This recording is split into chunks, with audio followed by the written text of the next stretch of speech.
درود سے دیکھو بعض کو ہوتا ہے کہ جب آپ ایک جنرل کرنا چاہتے ہو حضرت کعب کی حدیث کے مطابق جب پوچھا رسول اللہ صلی اللہ علیہ وسلم نے تو آپ نے فرمایا کہ میں یہ تسبیح پڑھتا ہوں، یہ تسبیح پڑھتا ہوں اور درود بھی پڑھتا ہوں، تو فرمایا کہ اسے زیادہ کر دو. تو انہوں نے کہا یا رسول اللہ میں 1/3 کر دوں.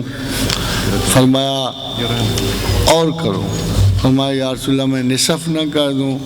فرمایا اور بڑھاؤ. فرمایا یا رسول اللہ میں درود ہی نہ پڑھا کروں. فرمایا کفایت کرے گا، کفایت کرے گا. تو یہ سمجھو کہ درود صرف ہر تسبیح کو کفایت کرتا، ہر تسبیح کو پورا کرتا. یعنی اگر تمام تسبیحات کو ترک کیا جائے اور صرف درود کو رکھا جائے تو یہ ہمارے لیے کفایت کرے گا.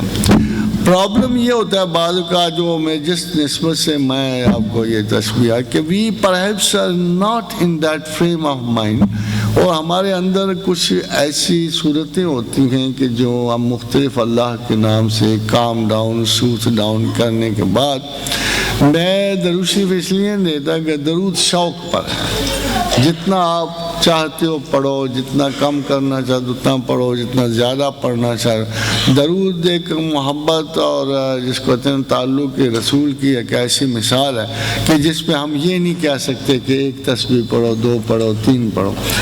میں اپنی ذاتی زندگی میں تسبیحات کے ساتھ بڑی مدت ہو گئی کہ میں نے اس کو فری کیا ہوا تھا. میں چاہتا ہوں کہ جو درود پڑھیں وہ اس کو فری پڑھیں، اور وہ اس طرح کے باقی تسبیحات تو تعداد سے پڑھتا تھا مگر 2 تسبیحات میں آزاد پڑھتا. ایک سورہ اخلاص اور ایک ابھی پڑھتا ہوں اور درود شریف پڑھتا ہوں.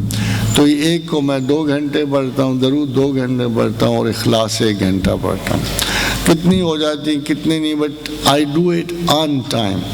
اس لیے وہ میرا خیال یہ کہ اس پہ قید و حدود رکھنا جو ہے وہ مناسب نہیں ہوتا. مگر باقی تسبیحات جب آپ اللہ کو یاد کرتے تو آپ کو دل لگتی ہیں، پسند کرتے ہو یا عزیز. مثلا مجھے سورہ حشر اگر پسند ہے تو میں اس کو پڑھنا پسند. یہ اصحاب رسول کی بھی عادت تھی کہ جب کوئی قرآن کی آیت پسند آتی تو اسی کو پڑھتے رہتے، اسی کو ریپیٹ کرتے رہتے.